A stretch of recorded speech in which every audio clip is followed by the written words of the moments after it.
প্রাকৃতিক লেক, নৌকা ভ্রমণ, শিশুদের জন্য প্লে জোন ও খেলার সরঞ্জাম, স্পট বা ছায়াঘেরা পরিবেশে ফ্যামিলির সাথে সময় কাটাতে চাইলে আপনার পছন্দের তালিকায় রাখতে পারেন এই পার্ক। হ্যালো সবাইকে, দিস ইজ মি লিমা। চলে এসেছি আরো একটি দর্শনীয় স্থানে। আপনাদেরকে পরিচয় করাই দেব আরো একটি দর্শনীয় স্থানের সাথে। নৌকা শহরে শিশুদের বিনোদনের জন্য তেমন কোনো স্থান না থাকায় সর্বস্তরের মানুষের ঢল নামে এই পার্ক। নৌকা জেলা দেশের মধ্যে দ্বিতীয় বৃহত্তম জেলা। নৌকা জেলায় অবস্থিত এই সুন্দর পার্কটি নওগাঁর জননেতা আব্দুল জলিল পার্কে শিশু, কিশোর ও নারী পুরুষের উপচে পড়া ভিড় লক্ষ্য করা যায়। পার্কটিতে শিশুদের বিনোদনের জন্য রয়েছে নাগরদোলা, চরকি, টয় ট্রেন, কার সহ বিভিন্ন রকমের অ্যাক্টিভিটিস। আর এই প্রত্যেকটি রাইডের জন্য আলাদা আলাদা টিকিট মূল্য প্রযোজ্য রয়েছে। এখানকার রাইড গুলোর টিকিট মূল্য মাত্র 30 টাকা। এই পার্কটির প্রবেশ মূল্য মাত্র 30 টাকা। পার্কটির প্রবেশদ্বার দেখে মনে হবে আপনি যেন রাজশাহী গোদাগাড়ি সাফিনা পার্কে চলে এসেছেন। রাজশাহী সাফিনা পার্কের ভিডিও কিন্তু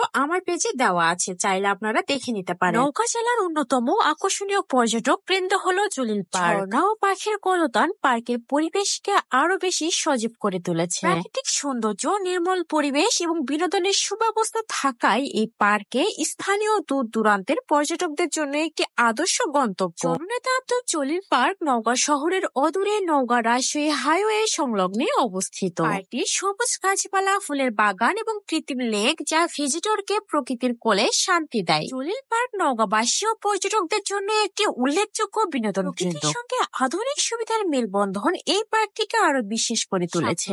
উন্নয়ন ও সঠিক রক্ষণাবেক্ষণ পার্কটিকে আরো জনপ্রিয় করে তুলবে বলে আশা করা যায়। এভাবে নওগাঁ জলিল পার্ক বা নওগাঁ সেন্ট্রাল পার্ক নামে সুপরিচিত। এছাড়াও পার্কটির মধ্যে পিকনিক করার জন্য আলাদা আলাদা জায়গা রয়েছে, যা পরিবার ও বন্ধুদের জন্য আদর্শ জায়গা। এছাড়াও বিভিন্ন সময় পার্কের মধ্যে ছোটখাটো মেলা, সাংস্কৃতিক অনুষ্ঠান বা উৎসবের আয়োজন করা হয়ে থাকে। সাধারণত এই পার্কটি সকাল থেকে সন্ধ্যা পর্যন্ত খোলা থাকে। আর জননেতা আব্দুল জলিল পার্ক স্থানীয়দের জন্য একটি প্রশান্তিদায়ক জায়গা, যেখানে প্রকৃতির মাঝে সময় কাটানো যায়। যদি আপনি নওগাঁ ভ্রমণে যান তবে এই পার্কটি আপনার লিস্টে রাখতে পারেন। আবার সুবিধার্থে বলে দিচ্ছি আপনারা কিভাবে সহজেই পার্কটিতে যেতে পারেন। দেশের যে কোনো স্থান থেকে আপনাদেরকে প্রথমে চলে আসতে হবে নওগাঁ জেলায়। নওগাঁ শহরের যে কোনো স্থান থেকে অটো, রিক্সা বা সিএনজি যোগে জলিল পার্কে যাওয়া যায়। নওগাঁ শহর থেকে অটো বা রিক্সা যোগে জলিল পার্কে আসতে প্রতি জনপদে খরচ পড়বে 15 থেকে 20 টাকা। এছাড়াও রাজশাহী বা বগুড়া থেকে বাসে করে নওগাঁ এসে পার্কে যেতে পারেন। জলিল পার্ক ভিজিট করার পাশাপাশি নওগাঁ সহ নওগাঁর আশেপাশে বেশ কিছু দর্শনীয় স্থান আছে, চাইলে আপনারা সেগুলো ভিজিট করে দেখতে পারেন। এছাড়া জলিল পার্কের পাশেই দেখতে পারবেন জননেতা জলিল চত্বর রয়েছে। সময় স্বল্পতার কারণে আমি সেখানে ভিজিট করতে পারিনি, তবে চাইলে আপনারা সেখানেও ভিজিট করতে পারেন। চত্বরে প্রবেশের জন্য কোনো প্রবেশ মূল্য লাগে না, সবার জন্য উন্মুক্ত এই জায়গাটি, চাইলে আপনারাও ঘুরে আসতে পারেন নওগাঁ জেলা।